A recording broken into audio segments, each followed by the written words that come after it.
A very good evening to our viewers. Thank you for joining us tonight on the Evening Review. My name is Toiwon Jabela. Tonight on the platform, we are joined by Julius Natangwe. He is Central Secretary of the Revolutionary Union, and he is here to help us understand or bring us up to speed with what is happening at RU. Thank you, brother, for making time.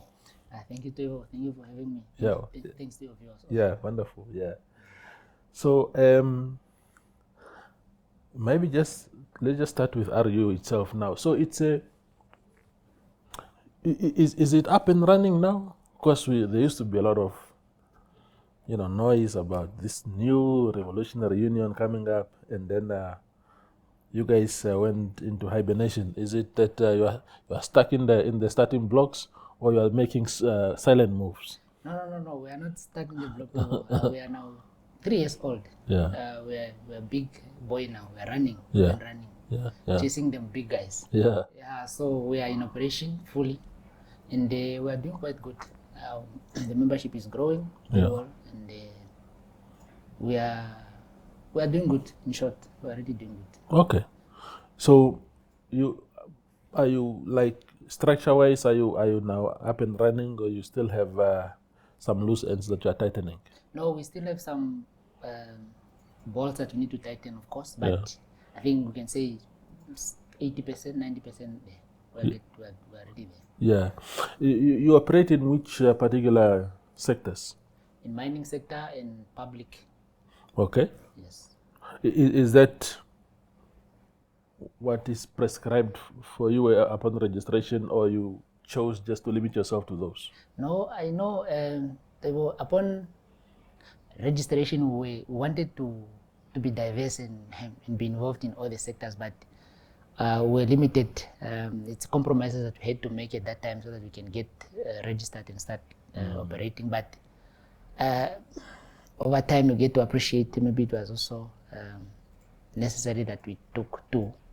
So that you can chew what you can swallow at the time. So as you grow older, you then add another sector and you add another sector. Absolutely. Yeah. What is, I know 3 years is quite a short time, but what can you tell us about the inroads made by the union so far? Very well. Of course, ours is more employees representative. We are interested in only representing our members as best as we can, which we so far have done and are doing. In terms of wage negotiations, unfair labor practices, and all those things, we are getting them. Our members are happy, and they always tell our colleagues and members that it's best to have 10 that are well represented than to have 100 that are complaining all over the place. So you must grow organically. We are getting there. In terms of wage negotiations, I mean, I haven't read in my entire life of existence a wage negotiation where someone's got a 13% salary increment, issues of employee share schemes, issues of January back to schools to capacitate the employees so that they are able to take their kids to school. And many others. We have members that are being paid dividends, to own the company. We always tell those employers that the best thing you can have is to allow employees to take ownership of the company. They will always be the last to say, let's go on industrial actions or any other thing, because they would lose out on their dividends. So we are getting there. Those are the things that we're advocating for our members. And I'm sure they're happy. But employees being employees, of course, and also in the aspect of education sometimes is also, they want more. And that's human nature. Wanting more is always human nature. But I think overall, we are doing quite a good job. Yeah. The union is a brainchild of the affirmative repositioning movement. Does that make your work difficult to sign up members? And some would say, look, we don't want to be associated with a union that is owned by a political party, or an opposition party even makes it more harder. What has been your experience? No. We haven't experienced such a thing. I think the ground, the level has been, the ground field has been leveled for us by, those traditional unions that have not done quite well. And it's much easier. I mean, employees are just interested in their interests. They don't care about political colors and all those things. They just want whoever can represent them better. But of course, we are proudly a child of the AR movement, of course, but the AR movement has nothing to do with what we do and our membership and how we negotiate and any other of those sort. The leadership of AR is strictly leadership of AR, RU, strictly RU. Probably just casual conversation that maybe, we got this one right, we won this one or something, but they have no influence on how we do our things and how we run our things. They are two different entities. Explain the symbiotic relationship between the two entities. NUNW, for example, is just called an affiliate of SWAPO. And during elective times, the union also gets represented at Congress, and it supplies members into the port who can eventually go to, delegates, as a matter of fact, who can end up going to Parliament. So the relationship is quite defined between those two. In your case, how does it look like? No. Our relationship is clearly defined. Of course, we are, like we've indicated, that we are a child of the AR movement, but not in terms of campaigning, political aspects, not to influence our members to vote for the AR movement. They have their rights. Article 21, which give birth, to or give us power to go and campaign and look for members, is the same article that gives power to the employees to choose which political party to affiliate to. So we strictly own them as members of the AR movement, of the Revolutionary Union, not of the AR movement. So the two, in terms of Article 21 of the Namibian Constitution, is very, very clear, it's defined. In terms of the leadership of the Revolutionary Union, of course, they are guidelines with regards to the affiliation to the movement itself. Not, I think you must also understand that, of course, I'm not a spokesperson of the AR movement, but there is a difference between the AR, the political party, and the AR movement, of course. When I'm asking about this, these things, Julius, is also, we know, for example, it's public information that last year you sought to be elected to the seat of Windhoek as a councillor for AR movement. Of course, that didn't happen, but those blurry lines, in the morning, Mr. Natangwe is a unionist. In the evening, he's a politician of the AR movement. No. Look, you must understand, Toivo, that being a unionist does not cease your rights to political affiliations. It doesn't. All you need to do is represent your members very well, and they must be happy with you. If they are not happy with how you represent them, they have the avenue to kick you out of their structures. So I represented, or I stood, contested as an AR representative. If it's under my constitutional rights, as enshrined in Article 21 of the Namibian Constitution, I do have them still, and I will still have them until such is amended. But that doesn't mean that I forgo representing my members well. And maybe also the fortunate thing is that we don't have the political power. Of course, the AR movement doesn't have the political power to say we are able to influence here and there. And also maybe the fact that we are still at the formative stage as the Revolutionary Union. We don't owe anyone favor. We are not owed favors by anyone. So we go and represent our members as much as we can and as best as we can. Like I've indicated, those issues of employee share scheme, we don't hear them more often in Namibia. Issues of 13% salary increment, we don't hear them more often. That's what employees want. They don't want any other thing. How you do with your affiliations and whatnot strictly remain as your right, of course. The fact that you are coming from an activist background, I know, for example, some years ago, there was a lady who was allegedly stripped naked by her employer here at Chinatown, and you really fought for that lady to the extent that she was paid eventually through the court processes more than 200,000. Does that kind of background help you to settle in the union movement space?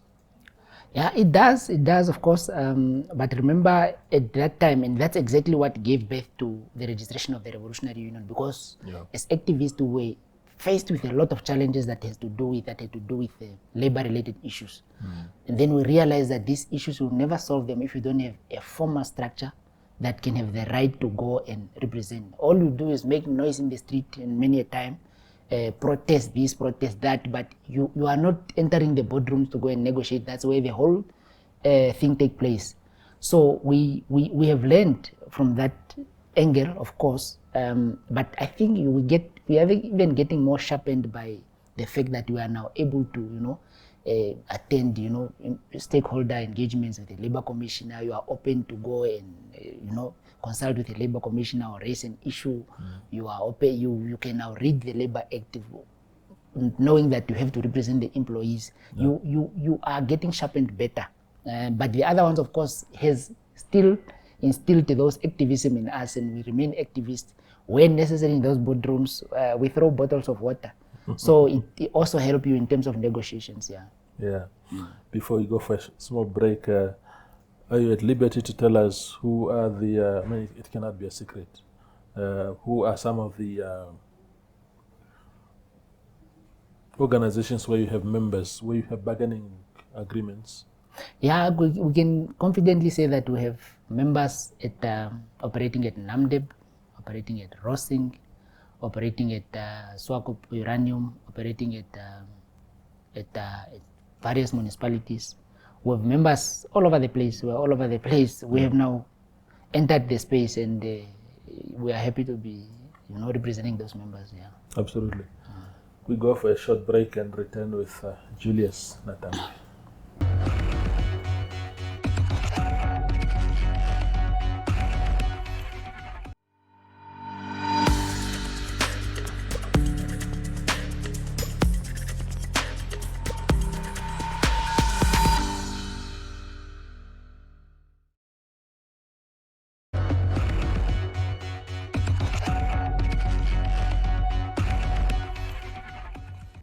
We are talking to Julius Natangwe, the Central Secretary of the Revolutionary Union.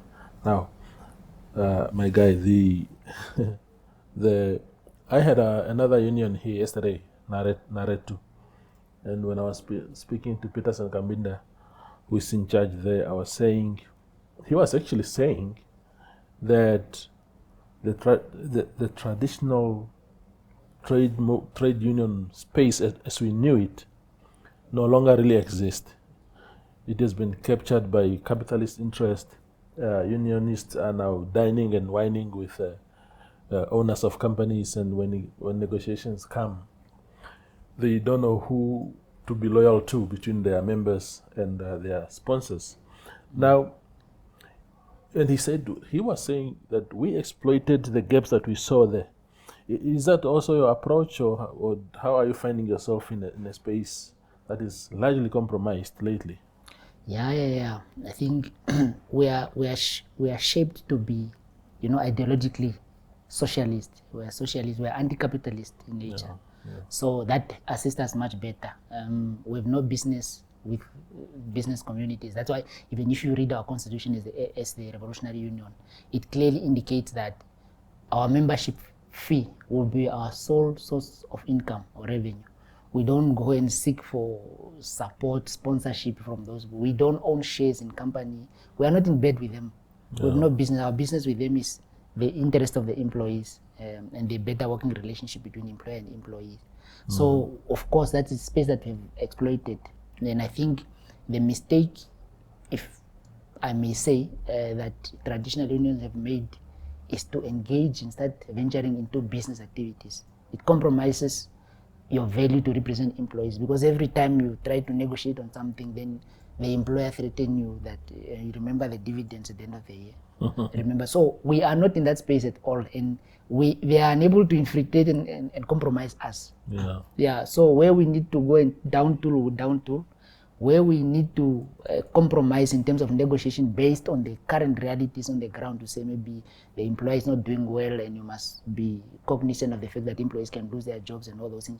We would do compromise That's a necessary compromise, but provided that probably we've been exposed to the financial statements of the company and all those things. But yeah, so we are not in bed with it. And I agree with Peterson, of course. I'm sure you'll agree with me that is exactly what has happened with traditional unions. Yeah, the socialist posture, I hear that a lot. It means what in the context of your union? It means that we are anti-capitalist. We do not agree to the capitalist ideological posture to say profit first before anything else. Yeah. We say employees' rights first and employees' interest first before anything else. The profit that you get, if you can give the employees some sort of shares and share it with them, if you can increase their salary and remunerate them fairly and all those things, that is key to us, because behind all those employees are many other family members that are dependent on that person. Yeah. So if you think of just profit and exploiting, we do not agree with that one. That's our social posture in terms of unionism. Yeah, but capitalism, of course, is profit driven, like you articulated it there. If you say you can make these huge profits and not reinvest a significant portion of that into the people who brought about these profits, I can understand. But the idea that capitalism itself is a bad thing, I mean, how do you build industries and grow the economy without that vigorous pursuit of capitalism? No, but you know, Toivo, I want to give you an example. Look at all the mines, traditional mines in Namibia. Tsumeb was built by Smithel. Arandes was built by Rossing. Karibeb was built by Navahab. Oranjemund was built by Namdeb. You can go as many towns as you can. Those traditional mines, how they used to do things, they were capitalists, of course, but they were not the extreme capitalists, maybe, perhaps, because they used to give back to community. There are schools that were built by these mines. You know, there are infrastructures, houses, and all this. And those employees on top of that were built, I mean, they were paid better. Not better, but good. The men who had the tractor at your village, Toivo, is the men who used to work at Namdeb or at Rossing. The men who had that fort that used to take people to the hospital every time there's an emergency is men that used to work there because they were fairly remunerated. But look at the current mines now. Look at what they do.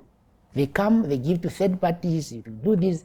Employees now, those guys are paid half of what the other guys used to be paid back then when life was cheaper in the current situation. So we must not lose focus and be manipulated into that game to say they are the ones that industrialize. You know. So what is the point of you industrializing if you are only benefiting the family and the few of your friends? So we would rather have government running. When we look at companies like Telecom, they are not private, but they are paying employees well and employees are happy. So where do you strike a balance to say capitalist is the key to industrialization? And if it comes at the expense of employees, we don't agree to it. Yeah. I understand that. It's a fair point. So, away from RU and unionism for a minute, what is your reading of the state of affairs in Windhoek, the city for which you wanted to represent the people in the city council? I mean, there's a lot of debates about, I mean, the state of the people in the informal settlements, for example, remains a concern. Speed humps is a big topic lately, and all these kind of things. Just your idea, your view on the city at the moment. You know, the most concerning issue, and of course, I've always indicated, Toivo, you don't need to be in office to be a leader. You can be in office and still not do anything. And you can still be outside and be able to do something. There's issues of, you know, the street vendors that are being harassed, for instance, lately and whatnot. We're engaged at the back door. We're trying to find a solution because these are also, you know, members of society. They are employees in their own rights, of course, business people in their own rights and all those things. So we try to lobby also to look for support and how a best solution can be found for these people, for instance. So whether we are there or not there, we are helping and assisting our communities and our people. We are leaders in our own rights, and we don't need to be occupying offices to be able to solve problems for our society. On other issues of housing, I don't see anything happening. We are hoping for the best. I think we only live on hope now, Toivo. We are hoping that the issue of housing will be addressed, because I mean, our members need houses for their family members and for them to be at peace and all those things. So let's hope that things will, self-correct, which I don't foresee. You hear in one moment you're hearing that the budget constraints, which I obviously do understand, and perhaps it's time that the city begin to venture into business activities. This capitalism that they're talking about, they must venture into business activities, not to rely only on rates and taxes as a source of revenue. What will you do with rates and taxes that the only thing you do is to increase rates and taxes?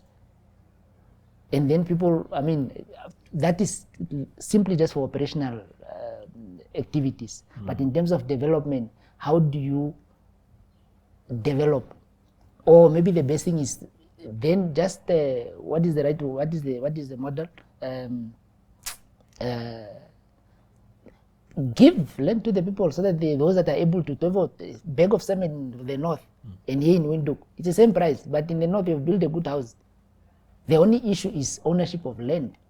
Yeah, if the city could consider those things. We have preached those things long enough, but they are falling on deaf ears and whatnot. But yeah, generally it's a struggle, it's a hassle, but we live on hope.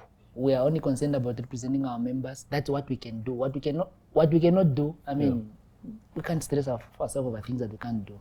Absolutely. Yeah. The back to the union space. So you mentioned how in the early days, before you were organized into a union that you are today, when you were just activists, people call you at Chinatown or wherever and say, look, we have an issue here, can you guys help us? And you show up there, you had no bargaining agreement with the entity, and you were just being really activists. Today,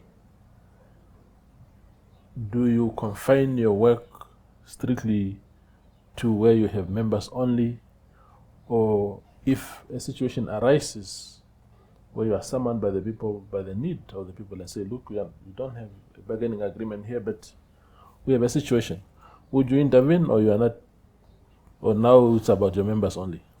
I'm sorry to be able to put you on the spot, or if I'm allowed to. Yes. I remember it, one of the times we have engaged, we have telephonic calls, I mean, in trying to address and seek. Yeah. I was actually the one that reached out to say, I'm hearing this. How can it be resolved? I remember that call. Yes. In fact, I was trying to remember what was the conversation. Yes, it was a conversation of some remuneration issues. Yeah. I reached out to you because, not that you have members here, but I'm seeing a problem, and I'm saying we are able to solve this problem before it get out of hand. Yeah. So we are not limited to only our members. Yeah. Of course, we are obliged to represent our members.